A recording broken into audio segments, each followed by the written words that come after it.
I used to have a neighbor, Jack, who I had a long-running feud with. It all started when his dog came into my backyard, and my dog attacked it. I quickly called my dog off, but the other dog had a couple of bite wounds. Jack demanded that I pay the vet bill, but I refused, pointing out that it was his dog that was off the leash and in my yard. Jack was furious and threatened to sue me. I offered to pay half the vet bill, even though I didn't owe him anything, just to avoid a lawsuit. But Jack wasn't satisfied and took me to small claims court. The judge ruled in my favor after just 3 minutes, and Jack stormed out of the courtroom. After that, Jack started messing with me regularly. He knocked over my garbage cans every trash day and honked his horn and flipped me off whenever he drove by my house. He even tried to get my 10-year-old son arrested for riding another neighbor's mini bike.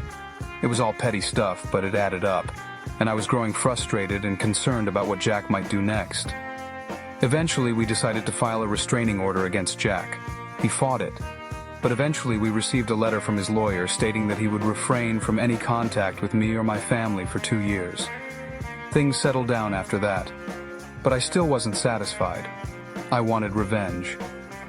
One day, while browsing the hardware store, I noticed some Japanese beetle traps. The traps consisted of a plastic bag with a scent pack that attracted the beetles. Once they entered the bag, they couldn't get out. I also noticed that they sold refill packs of the scent. Jack had a massive rose garden in his front yard, and Japanese beetles love roses. So I hatched a plan. I bought 4 packages of the refill packs and put them in the freezer overnight to make the wax squares easier to handle. The next morning I woke up at 3 a.m. and went over to Jack's house. I spread the wax squares in the mulch under his rose garden, covering them with a bit of hardwood mulch. By 11 a.m. that day, the Japanese beetles had started to arrive, and by the time I went for a bike ride later that evening, there was a small swarm of them attacking Jack's roses. He hadn't noticed yet. The next day, there were hundreds, if not thousands, of Japanese beetles attacking his rose garden. Jack was frustrated and spraying them with insecticide and waving his arms in the air. By the 3rd day, there were tens of thousands of beetles, and they had destroyed most of Jack's rose garden. By the 4th day, there was nothing left but a few tattered leaves and thorny stalks. I had never seen so many Japanese beetles in one place. The scent packs must have drawn every beetle in for miles around. And that was it. The deed was done, and I was satisfied. I laughed to myself quietly, but I laughed and laughed. I never told anyone what I did, not even my wife. It's been a few years since then, and Jack's rose garden is fully recovered. But it will stay beautiful only as long as Jack keeps being a quiet neighbor. I'm sure he's learned his lesson. Our family owned 2 3-flat apartment buildings, each with 3 units. We lived in 2 of them, and we rented out the other 4 units. Our property was located on a mile-long stretch of road that was lined with nothing but similar buildings. Most of them did not have any parking spots, except for the few lucky ones that had a small parking lot on the side. Our property was unique in that we had more land, since we also called it our home. So we had enough parking spaces for about 16 cars, which was more than enough for our tenants. Everything was fine for literally decades, until one day cars started appearing in our parking lot that were not our tenants. One day I saw a car that did not belong to our tenants in our parking lot. I was quite annoyed, so I decided to block the car in. When I went outside, I saw that the driver had driven through our bushes and across the yard to get out. I was livid, so I called the cops. Unfortunately, they could not do anything about it. So I decided to call a tow company and have them put up signs that warned people that they would need to call the tow company to have their car towed. The signs seemed to work, and we did not have any more random cars in our parking lot. That is, until New Year's Eve one year. When I arrived home, every parking spot was filled. There were even cars on the street that were blocking in the other cars. I was beyond pissed.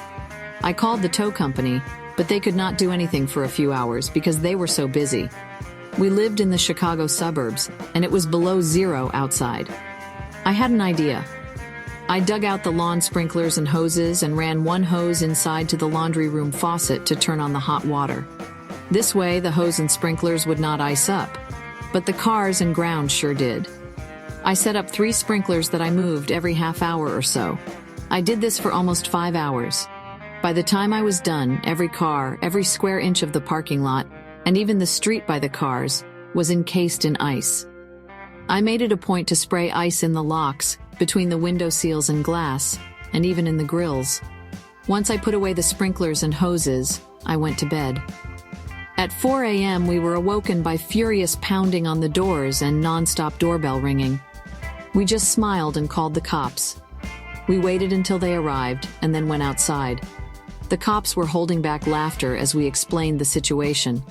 These people were told to park in our lot by their friend who owned an apartment several buildings away. The same idiot who drove over our bushes. I pointed to the tow sign and told the people to move their cars or get towed. In our town, cops could ticket on private property with the owner's permission. So all the cars were ticketed, and they were also towed since nobody could get in their vehicle. I wished we had recorded the whole thing.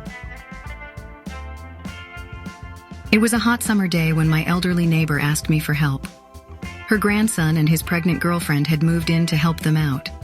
Despite my initial skepticism, I had a soft spot for my neighbor, who was sweet but somewhat senile. One day while mowing my backyard, I noticed her grandson walking past my house carrying an Amazon envelope. An hour later, my neighbor came over with the same envelope, explaining that it was found in her landscaping. It was the movie Leap that I had ordered for my kids, but I knew it had been stolen. As a criminal defense attorney, I knew that if I called the cops, my neighbor would try to hire me, making things weird. Besides, I didn't want to look like a snitch to my clients in jail. So instead, I came up with a plan to shame the thief. I filled an Amazon box with purple rain powder, a dry dye that gets darker and spreads when it comes into contact with sweat. It lasts for a week on the skin and is almost impossible to remove. I wanted to make him regret stealing from me, without making things worse for my neighbor. The package was gone in 20 minutes. I walked past the house and heard screams of anger coming from inside. It was his pregnant girlfriend who was covered in purple dye, and the grandson was trying to clean up the mess. But it was everywhere. It had even stained the walls and furniture. The following day, when I walked past the house, he ran inside after seeing me. I also taught my kids to yell Smurf when we walked past, a reference to the blue-skinned cartoon characters. Please like and subscribe for more videos like this one. Thank you.